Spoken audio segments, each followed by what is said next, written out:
Mario Kart World has one major problem right now. It's something that you probably heard online from a lot of Mario Kart YouTubers and a lot of people who play in the competitive scene and maybe even people that play in casual. And look, just because I'm making this complaint today in this statement, it's just because I want the game to be even better, because I'm telling you right now, this game isn't perfect. But still, with all that said and the problems that it does have, this is the most addicted I've ever been to a Mario Kart game. I literally can't stop playing and I can't stop thinking about the game even when I'm not playing. And for this to be one of my major complaints just shows that Nintendo could easily make some changes to make this game top of the top, peak of the peak. But what is it that I'm talking about exactly? Well, it's the pretty much main core mechanic of this game, being the intermission tracks and the long straightaway drives, whether it be on Knockout Tour or the versus racing. So right now, it seems like a lot of people are finding a method of how to always guarantee a successful placement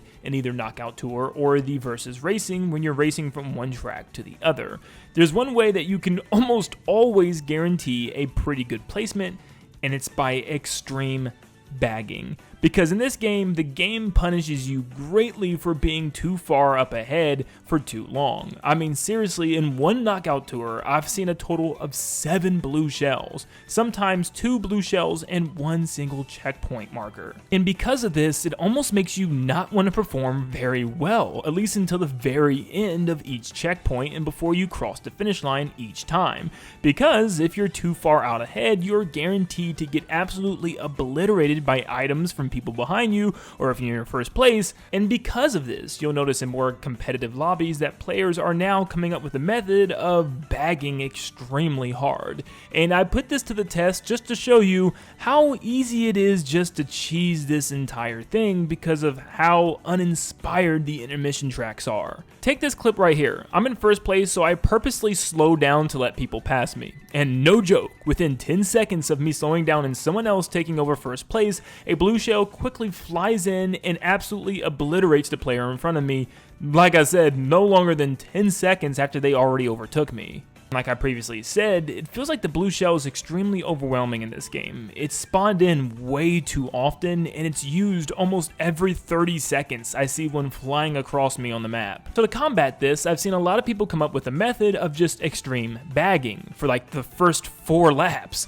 where essentially you just stay in last place and wait until you get a very powerful combo of items, and you just carry them with you until you see an opening towards the end of that lap, and then before you know it, you'll be in first place in order to cross that finish line, making sure to do so at the very end of that current lap that you're on, so that way you're not getting absolutely blasted by a blue shell at the very end. And of course, once you pass that finish line, then you can slow down and let people pass you and pretty much repeat the process over and over again. Now the main problem with this is, yeah, it might feel very satisfying to blast forward past everybody on a race, but it's very easy to do, and due to the simple nature of the intermission tracks, it's really kind of annoying because you can just absolutely abuse this. There's so many areas of the map where you can just use a mushroom and dash straight through a grass patch just to pass everybody without really utilizing any skill. It's just spamming mushrooms through grass in order to skip parts of the track. And that's what you can do with 90% of the intermission tracks,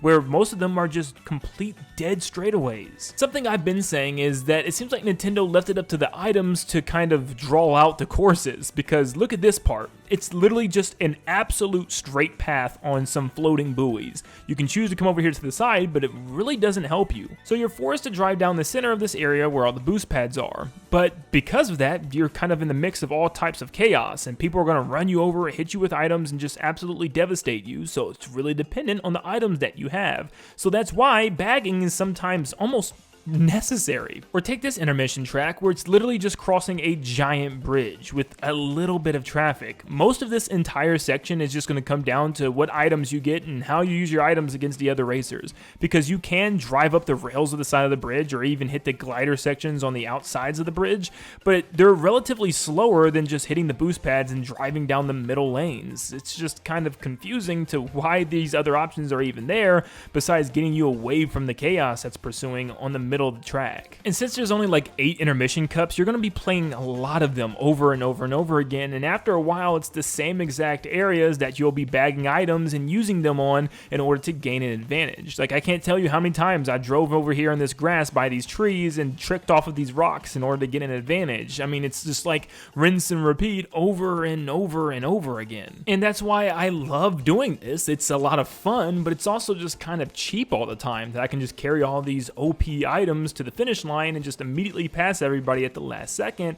But it's almost, like I said, imperative that you do this, because if you lead too much, you can get absolutely destroyed by everybody in the front of the pack. Which makes that final lap even worse, because if somebody hits you with an incredible item pack like a triple red like I got hit with here, or a blue shell, you're pretty much out of the race for sure and guaranteed to probably get 4th place, and you can't really recover unless you get, once again, another powerful crazy item, because there's only 1 lap around that final track, and that's it. If there was at least 2 or even 3 laps, it would be a lot more worth it, and that's why a lot of people still like to play versus mode, and they do this specifically. Did you know, in versus mode, you can actually choose random when you're picking your track, and if random gets chosen, it will pick a random track, and you will, no matter what, race 3 laps around that specific track. It won't make you race in that intermission between one track to another. So if you want to just race classically and only do 3 laps on one track, pick random. And that's why when you get into higher skill lobbies, you'll notice a lot of people are picking random, because I'll be honest,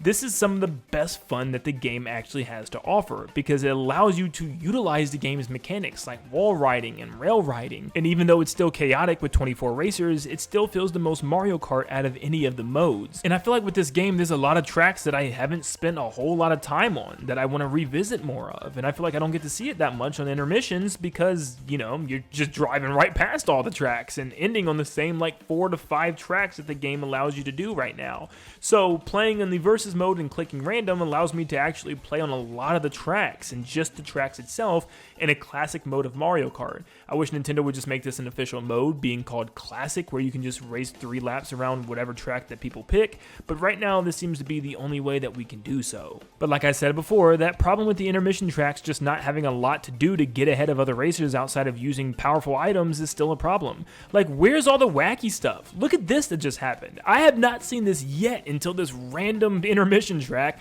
that was part of a regular versus race, which actually flung me into a tornado in the desert and back onto the highway, which was really cool with all these grolls rolling back and forth and hills. I felt like there was a lot of stuff going on this intermission track, but this is nowhere to be seen when you play Knockout Tour. So I'm hoping that we get some free updates to add more paths for Knockout Tour, because right now the cups, they're just very repetitive, and I'm getting tired of racing on those same straightaways.